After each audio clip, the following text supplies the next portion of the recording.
Shalom. I'd like to give all praise, honor, and glory to Yahweh Bashim Shai, double honor to the apostles and elders of Great Millstone who rule well. All right, this is part 4, and we're talking about procrastination. And it says, we're going to get right to it. This is Hebrews chapter 6, verse 11, and it says, "And we desire that every one of you do shew the same diligence to the full assurance of the hope unto the end." Exactly. So there is a hope, all right, within the faith, that we all show the same diligence to the full assurance of hope until the end. All right? So that's what we're supposed to do, man. We're supposed to show that diligence, which I was not doing. All right? It says, "That ye be not slothful, but followers of them who through faith and patience inherit the promises." All right? Meaning our elders, our apostles, man. All right? And the men of old. All right? Following their examples, man. Slack it.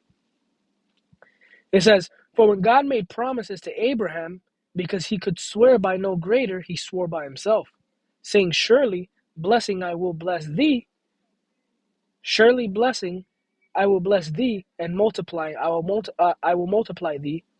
And so, after he had patiently endured, he obtained the promise." Exactly. That's what we got to think about. We got to think about Abraham. We got to think about Job. Right? We got to think about Yahweh Shai. All right, these are all men that did the same walk that we did, man. And what's that walk? They walked in the flesh, man. But they walked in the flesh. I don't mean they walked in the flesh after their fleshly lusts, but I'm saying they walked in the flesh. They were people on this earth, all right, who had faith in Yahweh Bashim Yahweh Shai, and who were all in one way, shape, or another given, all right, that which they were promised. Abraham being one of them, all right. Enoch, all right.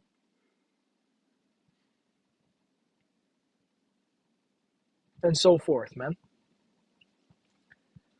This is Matthew chapter 25, verse 14. It says, "For the kingdom of heaven is as a traveling man into a far country, who called his own servants and delivered them his goods." All right, so this is the parable of the talent. All right, and it says, "And unto one he gave 5 talents, to another 2, and to another 1, to every man according to his several ability, and straightway took his journey." Then this is the talents represent what? It represents the faith, all right? It represents their ability, you know? But I'm going to take it as it represents their faith. And every man was given faith according to how much faith and how much things he can handle. But every man was given something, all right?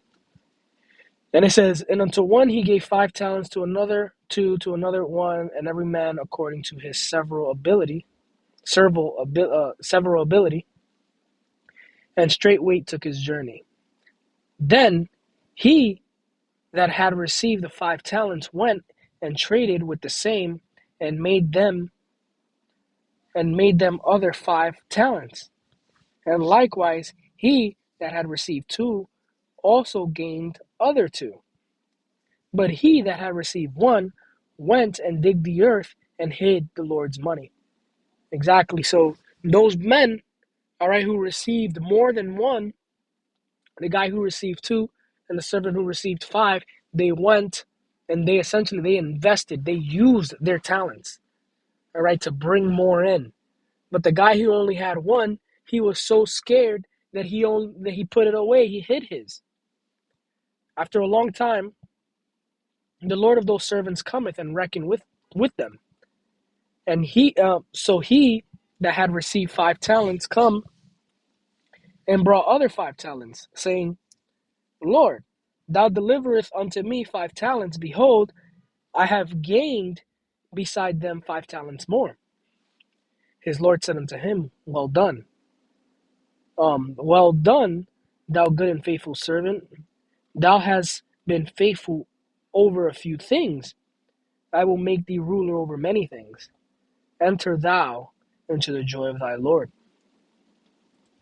He also that received 2 talents came and said, "Lord, Thou deliverest me 2 talents. Behold, I have gained 2 talents beside them. His Lord said unto him, Well done, good and faithful servant. Thou hast been faithful over a few things, and I will make thee ruler over many things. Enter into the joy of thy Lord. Then he which had received the 1 talent came and said, Lord, I knew thee that thou art an hard man, reaping where thou hast not sown, and gathering where thou hast not strawed. And I was afraid. I went and hid thy talent in the earth. Lo, thou hast that is thine. His Lord answered and said unto him, Thou wicked and slothful servant, thou knewest that I reap where I sowed, and gathered where I have not strewed or strawed. Thou oughtest therefore to have put my money to the exchangers, and then at my coming I should have received my own with usury. Take therefore the talent from him, and give it unto him which hath 10 talents. For unto every one that hath shall be given, and he shall have abundance. But from him that hath not shall be taken even that which he hath. And cast ye the unprofitable servant into outer darkness. There shall be weeping and gnashing of teeth. Exactly. So instead of taking the Lord's talent, multiplying it, and giving back the Lord what he gave plus the usury, the tax, he ended up not giving the Lord anything, and the Lord ended up calling him a slothful servant. And that's what I don't want to be, a slothful servant. Because one thing is clear to me, that just like how if this faith, right, the faith is the talent, one thing that always strengthens the faith of and increases the fear of the Lord within the faith is when a man that used to be in the truth is not in the truth anymore and he's bugging out. So that faith that man has is pulled out of him and it's dispersed. And that just increases the faith of everyone else who's still with the program. That's how I visualize it. That's how I imagine this scripture, you know? It says, when the Son of Man shall come in his glory, and all the holy angels with him, and then he sit upon the throne of his glory, and before him shall be gathered all nations, and he shall separate them one from another, as a shepherd divideth his sheep from the goats, and he shall set the sheep on his on his right hand, and the goats on his left hand. Exactly, man. And I'm trying to be in the right hand. You know, I'm trying to be in that right hand. So, hey, man, this concludes this testimony. Lord willing, through the spirit and power of Yahweh Hashem Yahweh Shai, with what I've learned in, basic skills like time management and, you know, doing all these things and kind of praying more and prioritizing the things that matter. Lord willing, there will be more lessons coming back. And I truly hope that any brother who listens to this is truly, inspired and learned something from this, because I definitely learned a lot. And I believe that anybody who listens to this can learn a little something about something. All right. So I'd like to give it all praises, honor, and glory to Yahweh Bashem Yahweh Shai. I want to say Tawada Yahweh Bashem Yahweh Shai for showing me mercy and for, putting this trial upon me. All right. I'd like to give a double honor to the apostles and elders of the great millstone who grew well. Salutations to Joachim out there.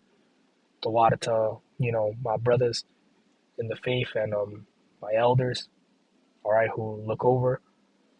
And until next time, shalom.